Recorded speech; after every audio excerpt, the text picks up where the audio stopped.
everyone, it's Laura here, founder of myHappymind, and back with you for another episode of the vlog. And I wanted to talk to you today about mental health services in schools and where they should come from. And one of the things that a lot of people have contacted me about is this concept of it's a scary topic. Mental health is a scary topic, where do we start? And I really want to unpick this because I think this could be a genuine block for why more schools don't feel able or equipped to be doing some of the work that would really genuinely make a huge difference in the long run. So let's start by looking at when there's a mental health issue. And we talked in the last vlog a lot about when the issue has manifested in a child. So when a child has got a mental health issue and they need support in dealing with that, it's clear that they need a complex, multidisciplinary team to help them through it. That's going to involve the school, it's going to involve their family, and it's probably going to involve some outside agencies that are specialists in mental health provision, probably specialists in the particular mental health issue that child is suffering with, whether that's anxiety, depression, whatever it may be. And that's absolutely appropriate. And when those issues have arisen, without that expert support and without that kind of multidisciplinary approach, the solutions won't, one, be identified, and two, be sustainable. And so I absolutely believe that when it comes to dealing with mental health issues that have got to a point of needing intervention, we have to use outside in. What I mean by that is the school needs to bring people from the outside into the school to help them deal with it. But I have an issue with this because one of the things that many school leaders say to me and many teachers say to me is, we're really scared about mental health issues and dealing with them. We need an expert, we need to go outside. And as I've just said, absolutely you do when there's an issue. But here's the thing. What about prevention?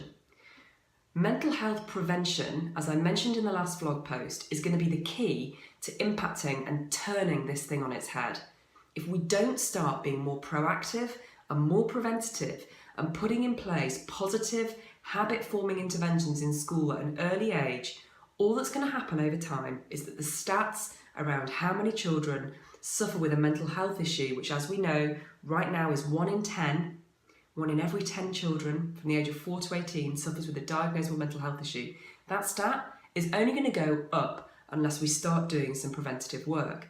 But I'm really concerned about this because I believe, based on the conversations that I have frequently with schools and mental health charities, that teachers and school leaders are almost staying away from preventative mental health work because they're worried. And they're worried for good reason. Because when the issue is there and it's complex, they do need outside help. But I firmly believe that when it comes to prevention, there is nobody better than teachers in schools to be teaching children positive habits. They're going to help them with positive mental well-being. It's going to help prevent them having issues down the line. And so what needs to happen, in my view, is that schools need to feel empowered, they need to feel skilled, they need to feel confident to be implementing positive mental well-being habits from as young as 3 and 4 in children. That's the only way we're going to break the cycle. But as I say, I think there's a stigma around mental health. It's become this big, scary topic that so many schools just aren't going near it, and they're constantly looking outside for help. As I've said, when there's an issue that needs dealing with, the outside help is going to be critical. But when we're talking prevention, I believe inside out is the way forward. Teachers and school leaders have got such positive relationships with children already. They've got trust, they've got engagement, and they know those children. And they've got positive relationships usually with the family unit.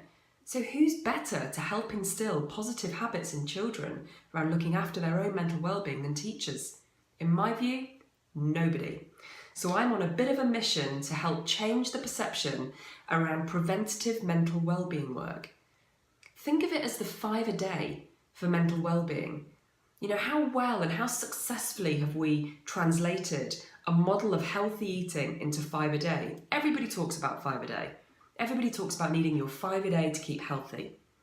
What about your 5 a day for mental well-being? Schools would be best placed to deliver those messages. And preventative work in the mental well-being space is really straightforward. It's really simple. And in fact, it's really fun to teach.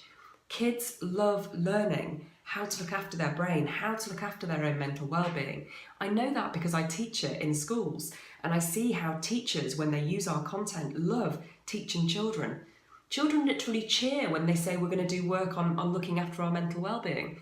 So it's easy to do, it's fun to do, and teachers are so well placed to do it. So in my view, when it comes to mental health intervention, we've got to have an inside-out approach, schools leading on the preventative work, and an outside-in approach, which is where schools bring in experts when there's a real issue.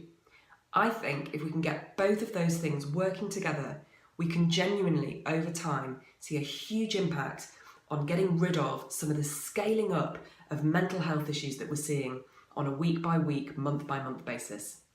I would love to hear from you. What are you doing in your school, or maybe in your home if you're a parent, to help instill positive mental well-being habits?